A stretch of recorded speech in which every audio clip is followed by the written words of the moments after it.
I don't want to say the R word twice in one podcast, so I won't, but we have an R word limit here. But it just, I mean, ugh.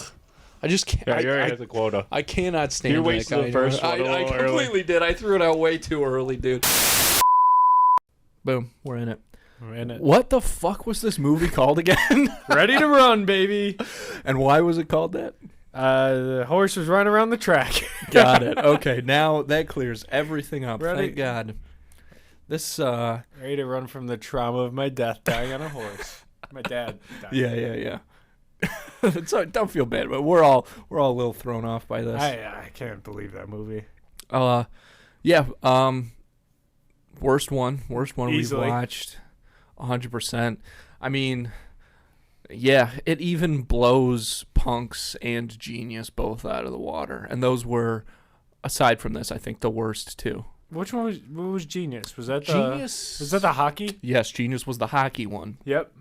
Yeah. Yeah, this was way worse than both of those. Yes, I think that kind of a sign that this movie is terrible is that the mom has a good point, which has never happened in any of these other movies. There's not one parent has ever made like a good or an accurate kind of Argument or any. No, absolutely nothing. But this woman really makes a good point for why her child should not fucking race these horses like that. It's totally crazy. And obviously, let's just fucking get right into this. The reason we were excited to watch this is because Sinbad, because it stars Sinbad.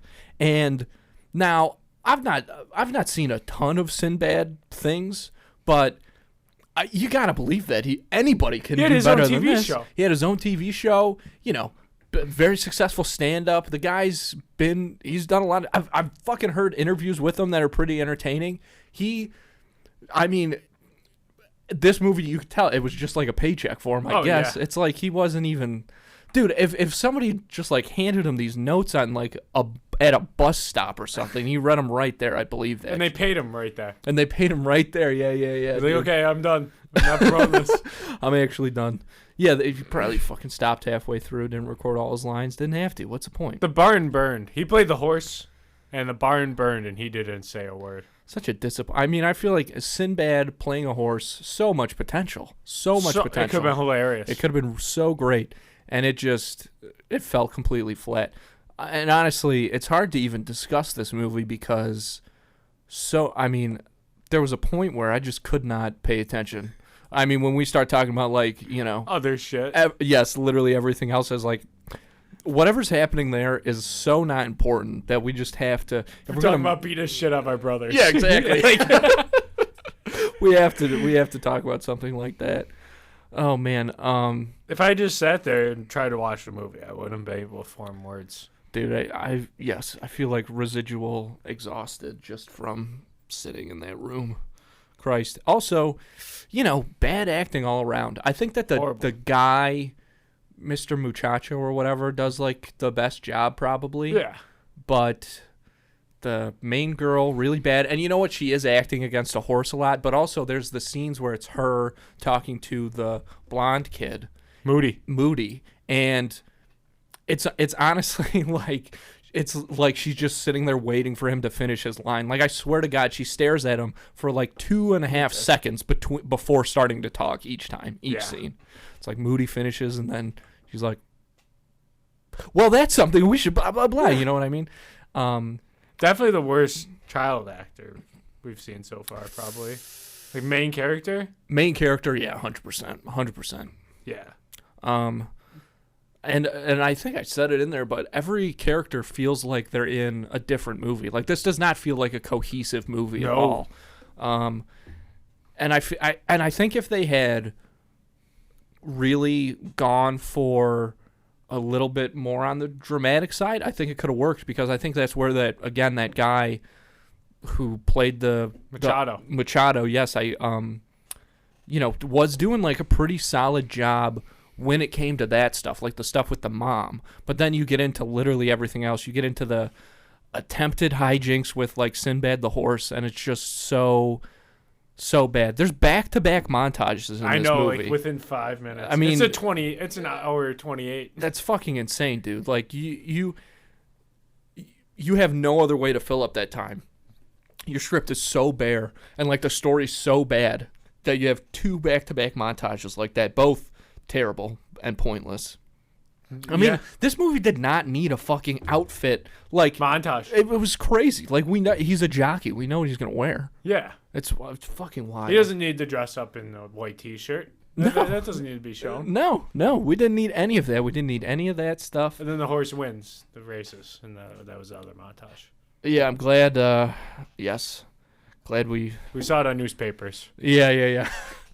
Oh God. There was no music. I felt like there was like no music throughout the whole movie. Yeah, you're right. Almost. You're right. Like not even background. Yeah, you're absolutely right. Nothing. It was really only just music playing from that kid's headphones. You know? At the end, we did the DJ. Yeah, which, oh my God, was that Is that how you end the movie? Yeah. You could have ended it with her making the toothpick line, and that could have been it. Sure. It ended at the race, even, honestly. Like, when she was holding the trophy, I was like, great, fucking, just cut off ties here, dude, honestly. Just make it like a fucking clean break. Like, why the hell not? You know, we all are trying to get out of this as unscathed as possible here. Let's just finish this thing out. But nope, it's like, well, we got to show how the family's doing after that, you know what I mean? And I just don't think... Oh, Moody's still up to the same old thing. Oh, boy, just wiki, you know? Wiki Wild Wild West. Still himself. Yeah, at the end of the day, you got to respect Moody for that much, I guess. God, I wish Sinbad had been in this more. But at the same time, he did such a bad job. Yeah, it was so terrible, dude. Yeah. Where are you rating it? 2. I gotta give it a 2. There's no way you can go any higher. I could see arguments for going lower than a 2, but I cannot see arguments for going any higher than a 2 out of 10. What did we say our points were? Sinbad was in it, so that was a point. Yes, being in it. And the mom's hair. And the mom had great hair. That's literally where those 2 points are coming from, which is fucking crazy, dude. I mean, that's just scraping the bottom. Yeah, exactly. And Sinbad, again, he's in it. We gave him points for being in it. Yeah. And he's bad in it too. It's not like he's like one of the worst parts he's good. It's terrible. And that's there's only like 6 characters that speak throughout the whole movie too. Yeah, you're right. And he's like by far the first one. Oh my God, it is absolutely him and Moody. insane. Moody is pretty bad. And the villain was bad too. Yeah, that didn't make any sense. He burned the barn down and nothing happened. Yeah, I know. We didn't see him on screen again. I think it was because, again, the script is like I think the script is just really bad because, like, by the time they shoehorn that villain in, it's like there's no time left in the movie to deal with the potentially negative repercussions of this, right? So let's just get rid of him. Exactly. So it's like burns down the place. Then you have the scene in the kitchen where the mom is like, you got to drop out of the race because there's no way you're fucking doing that horse. And then right into... the race. Yes, exactly. Like, that's the whole... So there's really no time to deal with, like... a villain. Exactly, which is another really... a big mistake that I think some of these movies make. But this one, obviously, way more than all the others. This one needed one. Yeah, you know what? It needed something like, you know... they're trying to kidnap the horse or whatever. You know what I mean? It needed something like that. He wants to get the horse back. And yeah, something like that. He gets those funny little goons that get kicked by a horse. See, and you know what? That's where the comic relief should have come from, is if you have fucking... I mean, you were talking about Home Alone when we were in there. Yeah. If you have 2 wet bandits come into this movie, it changes the whole fucking thing. It could really make a big difference. It could have made it way more entertaining, at least. Wow. I'm proud of us for actually coming up with that storyline without even Emily having here. Yeah. Because Emily would have fixed it. Usually she actually would have had notes in the room about, like, this is how we can punch this script We just up. try and see what we remember from the movie. Oh my God, my mind is a She's blank our clue. Basically. I looked up some reviews. Oh yes, here we go. Do you want to hear the good one or the bad one first? I want to hear. Let's hear the good one first because that's the more shocking. So this one came out in 2022. So somebody found this on Disney Plus, just like us. Heat of the pandemic, and they're December 30th. This is their Christmas break. Oh, that's okay. Now that's sad. I've been binging on watching movies about my favorite sports. Parentheses, horse racing and curling. Yes, I know. Interesting combination. Parentheses. I like it. This week while on Christmas break, I can't believe that. I didn't read a sentence of this review before. I have seen Run for the Roses, Dan Patch, Ready to Run, this title, of course, Jerry Curls, and Men with Brooms so far. And came upon this little gem on Disney Plus. Glad I did. While the animals talking to people trope isn't one that hasn't been done before prior to this movie, the protagonist has a family trait that enables them to speak to horses. So bad. It's good, harmless fun for the whole family if you are looking for a meteor horse racing movie. Perhaps Seabiscuit, The Great Dan Patch, and Secretariat, which all have inaccuracies as well. Would be more for your... They can't talk to the fucking horse in those movies. It's my number one problem with both of those. Would be more for your liking, but if you're looking for... Yeah, if you're looking for something more light, feel-good fluff for an hour and a half, or looking for a safe movie for your child who loves horses, it does its job. And the horses are gorgeous athletes. There's no CGI mouths here, just voiceover for the horses. They do horsey things. Oh, my God. So this is a crazy horse lady. That's so funny. You know what? I'm going to look at her profile.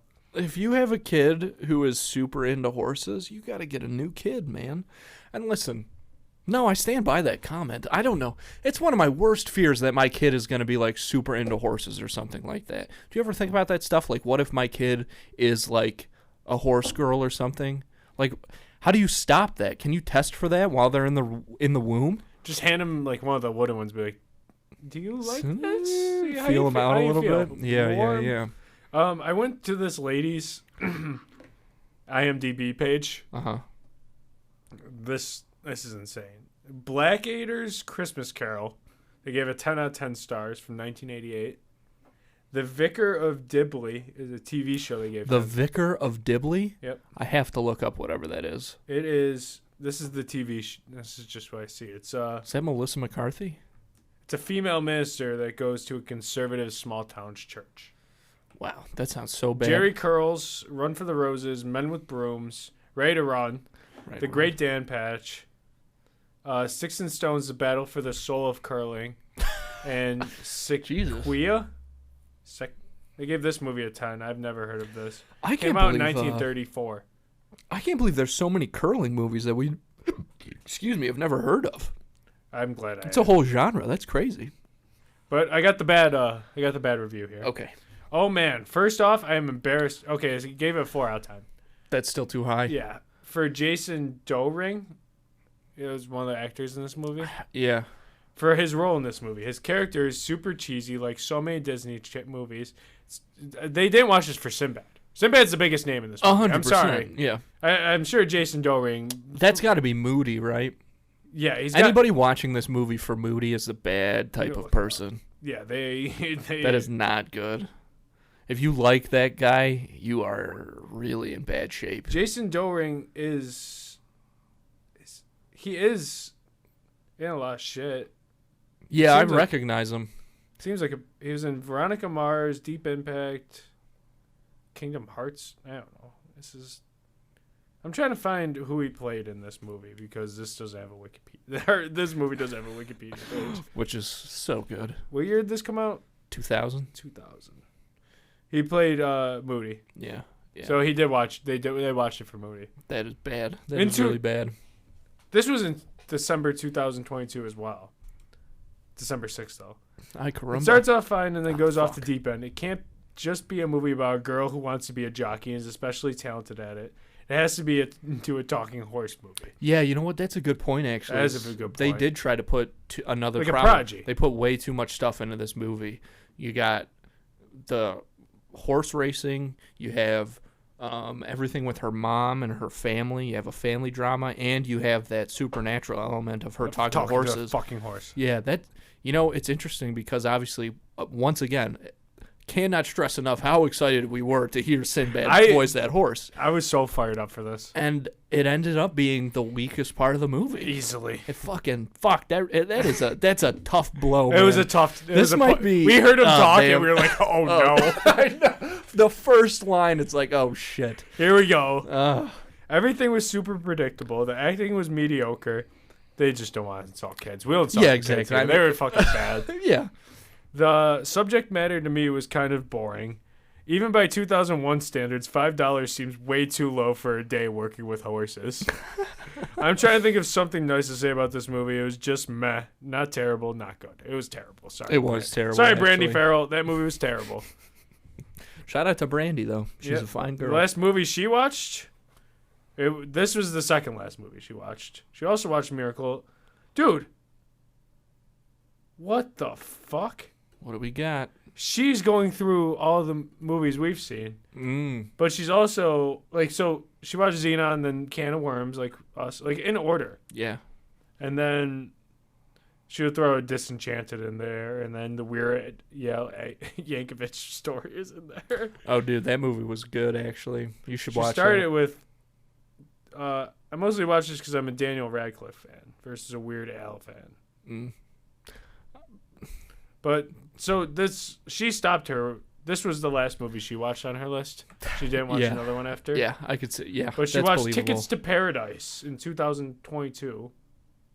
It came out, it's George Clooney's latest movie. Jesus Christ. Yeah. I've never even heard of this. Oh, I heard that. Fuck. I heard that movie was really, really bad. I remember because my mom was watching the Today Show. Yeah. And it was a big deal because it's George Clooney and Julia Roberts, like, back in the same movie again. And I heard it was a fucking absolute disaster. Well, and Brandy's, I'm going to go to her again. Yeah, of course. She says that it's basically like Crazy Rich Asians or My Big Fat Greek Wedding. Like, that's the same genre they were going for, but she said that movie's way worse than those two. Yeah, well, Crazy Rich Asians is good. I like that movie. Yeah, the movie's really good. Oh, man. I can't believe that was the least amount of reviews I've seen for one of these movies. I mean, kind of, thank God, because, the least amount of people that see this movie, the fewer people who see this movie, the better the human race is going to be. Oh. I stand by that. We went over Quince, didn't we, on here? Quince is next. Quince is not going to be good. Are you? Fuck. All right. Jamie's 13 and really enjoying being an only child until her mother announces she's having quintuplets. That's 5. Jamie is almost forgotten by her family and just about everyone else as the limelight is fixated firmly on the 5 little wonders, who immediately become headline news. Yeah. Jamie gets more upset as her parents miss school meetings and even big art show. Well, her parents eventually realize that they have 6 kids. Not the big art show. God damn. Yeah, I remember watching this one on Disney Channel a couple times back in the day. But the girl who stars in it is Marnie from Halloween Town. Yeah. So we're gonna see how that goes. Even the reviews of it are pretty bad. All right. Yeah. Don't spoil them for me yet. I feel like it's just gonna be her whining for 90 minutes. I bet you it's going to have a lot of either voiceover or, honestly, I think in this one they might break out like a breaking the fourth wall, like straight to camera type thing. I could see that. Gonna happen. Yeah. Didn't they kind of did, what was that movie they did all the fucking voiceovers for? Alley Cat Strike. Yeah. They did it so many times in that movie. They were movie. trying to do that fucking fourth wall That was shit. so bad. Yeah, but that was one where it felt like they finished filming and they were like, oh, none of this is usable. Like, we don't have even a movie here. So they're like, we got to have something to like glue it together. Let's give this kid the worst voiceover. It started with a freeze frame voiceover. God damn it. Did we watch? Was I here for Rip Girls? No, you missed Rip Girls. How was because that one? It was fucking great. That's up there. Rip Girls. That's a good movie. Rip Girls is good. Yes, and it's not like Miracle in Lane 2. So where like, the beginning is bad. What's your bottom 5 that we've watched so far? I might need to even remember some of them. Let's see. This one's definitely dead last for me. Yeah, it's 100%.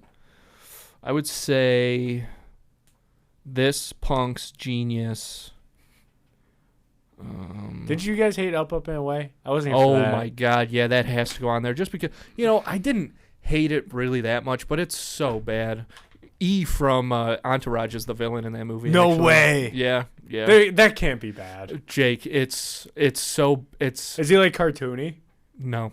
No? Nope. God damn it. It is horrific. God, that movie sucks. Entourage I mean, those is great, 4. though. Huh? Entourage is a great show. Oh, yeah, you can't. Absolutely.